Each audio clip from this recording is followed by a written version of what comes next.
మీద అమెరికా బహుశా ఇటీవల కాలంలో ప్రపంచంలో ఏ దుర్మార్గ దేశము చేయనంత దుర్మార్గాన్ని చేసింది. నేరుగా అధ్యక్ష భవనంలోకి దూరి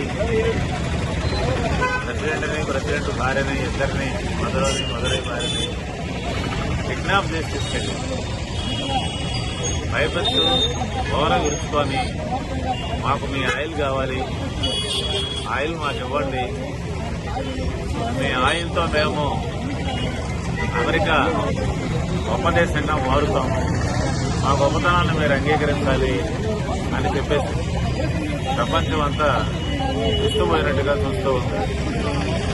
ప్రపంచంలో ఇలాగే జరిగితే ఏమవుతుంది? అన్ని దేశాలు కూడా పెద్ద పెద్ద దేశాలని తమ పక్కన ఉన్నటువంటి చిన్న చిన్న దేశాలని ఏదో ఒక సాగుతులతో వ్యతిరేకం అనే పేరు పెట్టి కిడ్నాప్ చేసి తీసుకెళ్లడం అనేది ప్రారంభమైందనుకోండి, ఏమవుతుంది ఇప్పుడు?